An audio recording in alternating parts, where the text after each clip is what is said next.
student, I am Tamanna from Vishwas Navshada Public School, Bhuna. Welcome in day 4 of class 8 science, chapter number 1, crop production and management. In last videos, we have started this chapter and some agriculture practices we have discussed in the last video. Last video में हम कुछ agricultural practices discuss कर चुके हैं. 2 agricultural practices जो रह गई हैं वो आज हम इस वीडियो में डिस्कस करेंगे. देखिए, let me recall the agricultural practices. Preparation of soil, selection and sowing of seed, replenishment of nutrient in the soil, irrigation, crop protection, harvesting and storage. Agricultural practices क्या है? The process that needed for the cultivation of crop. Means किसी भी crop को cultivate करने के लिए जितने process required हैं उन सभी को हम क्या बोलते हैं? Agricultural practices. जिसमें से 5 एग्रीकल्चर प्रैक्टिसेस हम लास्ट वीडियो तक डिस्कस कर चुके हैं. 2 एग्रीकल्चर प्रैक्टिसेस हैं हार्वेस्टिंग एंड स्टोरेज, ये हम आज डिस्कस करेंगे. और 3 more topic, little topic that have remains which we discuss today. Means 3 छोटे छोटे टॉपिक जो और बचे हुए हैं वो भी हम आज इस वीडियो में डिस्कस करेंगे. Firstly we see the 6 step harvesting. What is harvesting? देखिए, हम क्या कर रहे हैं? क्रॉप को ग्रो कर रहे हैं. सबसे पहले हमने सॉइल को प्रिपेयर किया, उसके बाद हमने क्या किया?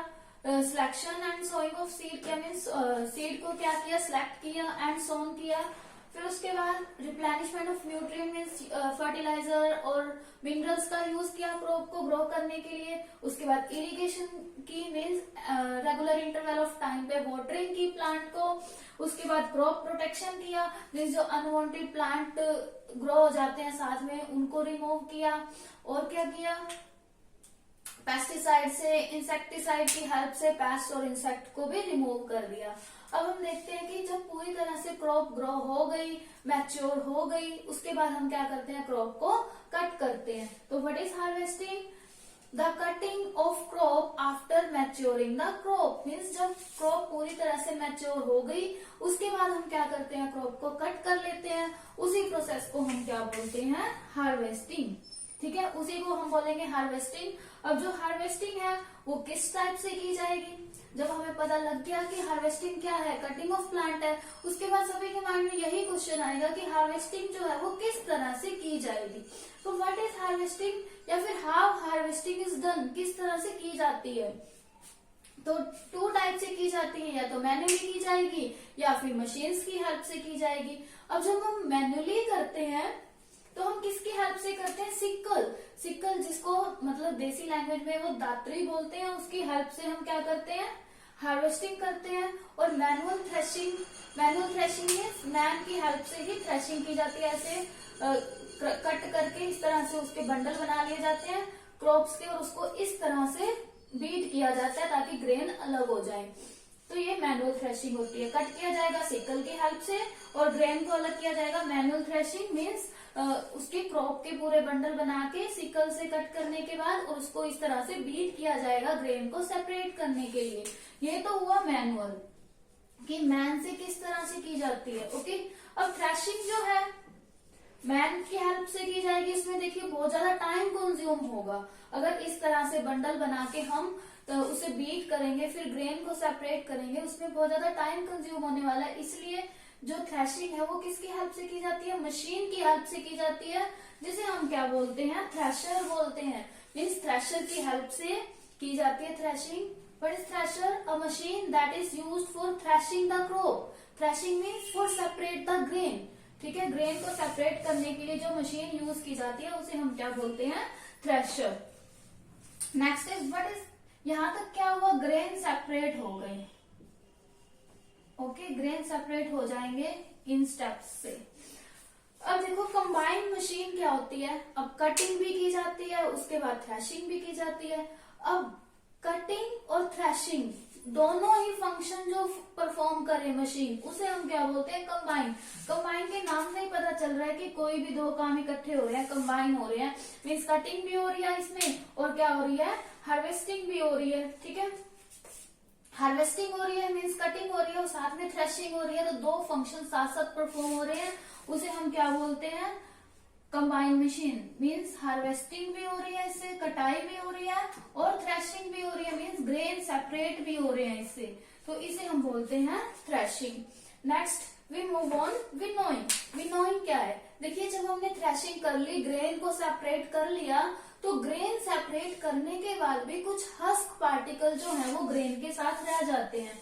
Means some husk particle remain with the grain. Grain के साथ क्या है, कुछ हस्क पार्टिकल बच जाते हैं, जिसे बोलते हैं थोड़ी थोड़ी छोटी छोटी तूड़ी टाइप के बच जाते हैं उसके अंदर ग्रेन के साथ साथ। अब उसे सेपरेट करने के लिए हम किसका यूज करते हैं, विनोइंग का यूज करते हैं। अब विनोइंग क्या है, winnowing is the process of separating husk particle from the grain. Grain से जब हम हस्क पार्टिकल को रिमूव करते हैं तो उस प्रोसेस को हम क्या बोलते हैं, विनोइंग बोलते हैं। अब विनोइंग भी बाय हैंड भी की जाती है, मैनुअली भी की जाती है और मशीन की हेल्प से भी की जाती है। मशीन की हेल्प से जब की जाएगी उसे क्या बोलेंगे, विनोइंग मशीन। ओके, विनोइंग के लिए जो मशीन यूज की जाती है उसे बोलते हैं विनोइंग मशीन, ठीक है। और जब हैंड की हेल्प से करेंगे वो किस तरह से करेंगे, क्या किया जाता है, एक पूरा बर्तन सा ले लिया जाता है, ठीक है, कंटेनर टाइप का, जिसमें ग्रेन और हस्क पार्टिकल जहां मिक्स है उसे थोड़ी हाइट से ब्लो किया जाता है। हाइट से ब्लो करेंगे और एयर ब्लोन करेंगे, जिससे क्या है, जो हैवी पार्टिकल होंगे ग्रेन वो तो इसी के नीचे गिरेंगे, लेकिन जो लाइटर पार्टिकल होते हैं जैसे हस्क पार्टिकल वो थोड़े दूर जाकर गिरेंगे क्योंकि एयर ब्लो हो रही है। तो इस तरह से ग्रेन और हस्क पार्टिकल क्या हो जाते हैं, सेपरेट हो जाते हैं। तो दिस इज द विनोइंग। अब देखिए विनोइंग हो गया, ग्रेन सेपरेट हो गए, ग्रेन से हस्क पार्टिकल भी सेपरेट हो गए।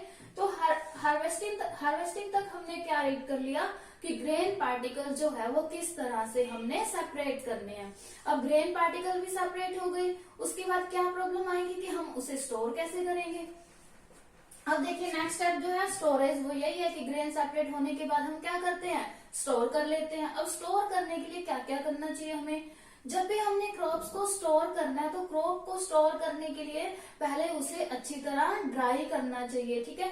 जब तक वो ड्राई नहीं होंगे, अगर उसके अंदर थोड़े थोड़े वाटर के पार्टिकल्स बचे होंगे या थोड़ी थोड़ी नमी होगी उसके अंदर, उसकी वजह से वो क्या हो जाएंगे, खराब हो जाते हैं, डैमेज हो जाते हैं। इसीलिए हमें ग्रेन को स्टोर करने से पहले उसे अच्छी तरह सन ड्राई कर देना चाहिए, सन की हीट में रखना चाहिए, ताकि जो ग्रेन है वो अच्छी तरह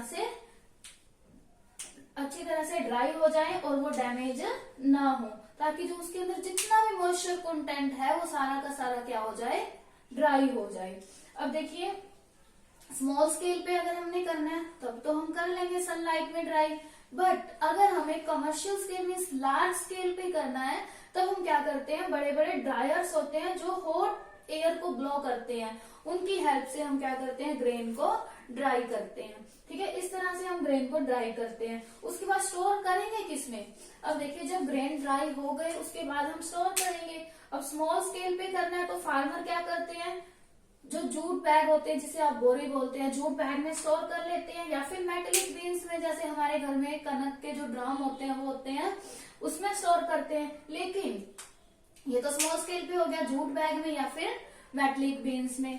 बट अगर लार्ज स्केल पे करना है, कमर्शियल स्केल पे, तो किस में किए जाते हैं, ग्रेनरीज में किए जाते हैं और गनी बैग्स में स्टोर किए जाते हैं, ओके। या फिर साइलोज, जिसे क्या बोलते हैं हम, गोदाम बोलते हैं, वहां पर इसे स्टोर किया जाता है। तो इस तरह से हम ग्रेन को स्टोर कर सकते हैं। अब नेक्स्ट टॉपिक है कि इंक्रीजिंग क्रॉप यील्ड, क्रॉप की जो यील्ड है वो किस तरह से इंक्रीज की जाती है। अब हमने ये देख लिया कि स्टोर कैसे करते हैं, कर लिया, पूरी सारी एग्रीकल्चर प्रैक्टिसेस पढ़ ली कि कैसे क्रॉप को ग्रो किया और कैसे हमने उसको हार्वेस्ट किया और कैसे उसे स्टोर किया, ओके। बट उसके बाद ये है कि अगर हमें क्रॉप यील्ड को इंक्रीज करना है तो वो कैसे कर सकते हैं। अब देखिए क्रॉप यील्ड वैसे इंक्रीज हो जाएगी अगर हम प्रॉपरली इन 7 एग्रीकल्चर प्रैक्टिसेस का यूज कर रहे हैं। मीन्स अगर इसमें हमने कोई भी कमी नहीं छोड़ी, प्रॉपरली सारी एक्टिविटीज यूज की हैं, सारे के सारे प्रोसेस किए हैं, तो क्रॉप यील्ड ऑटोमेटिकली क्या हो जाएगी, इंक्रीज हो जाएगी। अगर हमने बेटर इरिगेशन की है, बेटर न्यूट्रिएंट प्रोवाइड कराए हैं, बेटर सिलेक्टेड सीड लिए थे, तो उससे क्या है, क्रॉप यील्ड अपने आप ही इंक्रीज हो जाएगी। अब नेक्स्ट देखिए प्लांट ब्रीडिंग। प्लांट ब्रीडिंग एक ऐसी टेक्निक है जिसमें हम क्या करते हैं, अगर हमें अपनी मर्जी के प्लांट चाहिए, ठीक है, जो बीज से प्लांट हो रहे हैं वो हमें नहीं चाहिए, तो हम क्या करते हैं उसमें अपने डिजायर ऑफ स्प्रिंग को ऑब्टेन करने के लिए उसमें जो रिप्रोडक्शन है वो कंट्रोल कर लेते हैं, ठीक है। लेट मी सी,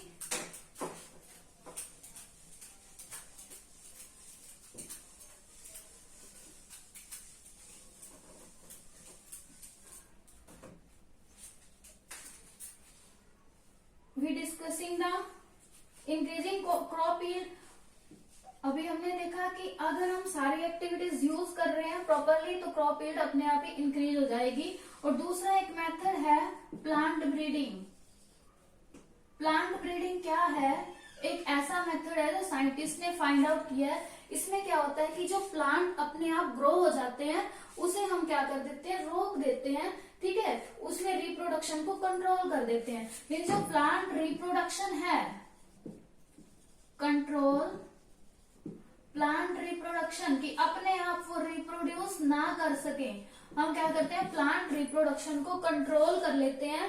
प्लांट रिप्रोडक्शन अगर कंट्रोल हो जाएगा तो हम अपने डिजायर ऑफ स्प्रिंग को ग्रो कर सकते हैं। मीन्स जिस भी टाइप का हमें प्लांट चाहिए उस टाइप के प्लांट को हम ग्रो कर सकते हैं, चाहे हम 2 सीड को कंबाइन करें, चाहे हम किसी भी तरह से ग्रो करें। This is the plant breeding. Plant breeding का यूज करके भी हम क्रॉप यील्ड को इंक्रीज कर सकते हैं। अब नेक्स्ट इज हाइब्रिडाइजेशन, कि हाइब्रिडाइजेशन है वो क्या है।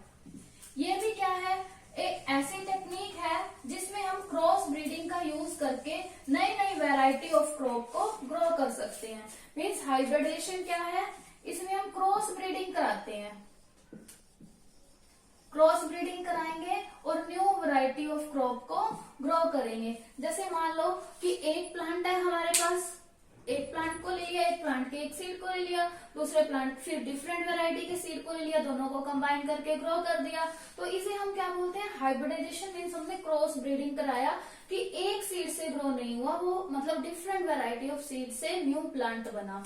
अब देखिए हाइब्रिडाइजेशन में करते क्या है, हम कैसे कराएंगे। अब देखिए प्लांट, कुछ फ्लावर्स ऐसे होते हैं, कुछ प्लांट ऐसे होते हैं जिसमें सेल्फ पोलिनेशन हो जाता है। सेल्फ पोलिनेशन मीन्स स्टिग्मा से जो एंथर है, एंथर से बड ट्रांसफर हो जाते हैं स्टिग्मा के पास, जिससे उसमें सेल्फ पोलिनेशन हो जाता है। अगर हमें क्रॉस ब्रीडिंग करानी है तो उसके लिए हमें क्या करना पड़ेगा, सेल्फ पोलिनेशन को मतलब रोकना पड़ेगा, कंट्रोल करना पड़ेगा। अब सेल्फ पोलिनेशन को हम कंट्रोल कैसे करेंगे, देखिए मान लो हमने 2 सीड ले लिए या 2 प्लांट ले लिए,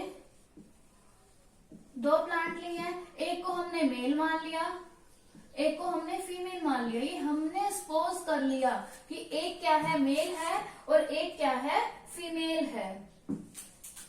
फिर हमने क्या किया, जो एंथर था फीमेल प्लांट का,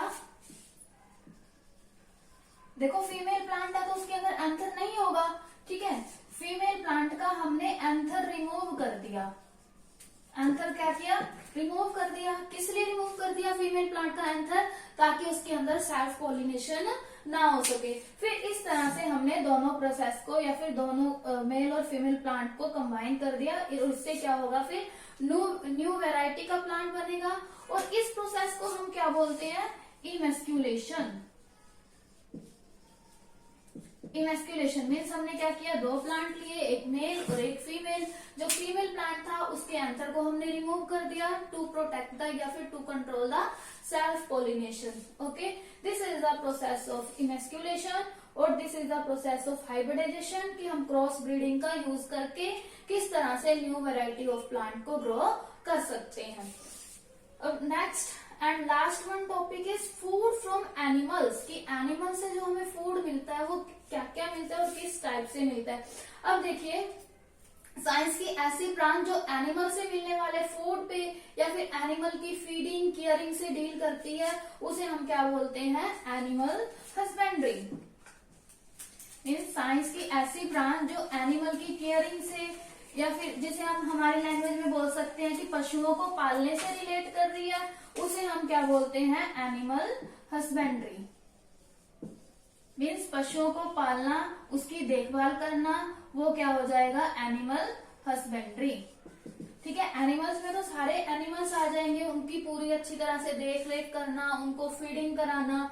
ठीक है, बट नेक्स्ट एक टर्म और है, पिसीकल्चर। पिसीकल्चर, पिसीकल्चर क्या होता है कि फिशेस को रियर करना। मीन्स हम क्या करते हैं, एक लार्ज स्केल पर बड़े बड़े फार्म्स में फिशेस को रियर करेंगे या फिशेस की प्रोडक्शन करेंगे। हमारा फिशेस क्या होती है, फूड भी होती है, जो नॉन वेजिटेरियन होते हैं वो फिश को ईट करते हैं। तो पिसीकल्चर क्या है, यही है कि फिशेस से फूड को ऑब्टेन करने के लिए, ठीक है, और इससे न्यूट्रिएंट भी मिलते हैं। ठीक है, फूड को ऑब्टेन करने के लिए फिशेस को रियर करना लार्ज स्केल पर, उसे हम क्या बोलते हैं, पिसीकल्चर बोलते हैं। तो that is all about food from animals. Mean animal husbandry क्या है, पिसीकल्चर क्या है, मतलब एनिमल को हम रियर करेंगे, एनिमल को पालेंगे तो उससे भी हमें फूड मिलेगा। अगर हम फिशेस को रियर कर रहे हैं बड़े बड़े स्केल पर तो इससे भी फूड मिल रहा है। तो इस तरह से हम एनिमल से फूड ऑब्टेन कर सकते हैं। हाइब्रिडेशन में कि हम न्यू वैरायटी के प्लांट किस तरह से ग्रो कर सकते हैं। इंक्रीजिंग क्रॉप यील्ड में कि हम क्रॉप की यील्ड को या फिर क्रॉप से मिलने वाले ग्रेन को किस तरह से इंक्रीज कर सकते हैं, ये सब हमने डिस्कस कर लिया। तो that is all about your first chapter, crop production and management. ठीक है, ये चैप्टर आप लोगों को अपनी बुक में से रीड करना है। Means you have to read the chapter 1 complete from the book and find out the question and exercise of this chapter. Thank you. Bye bye. Keep studying.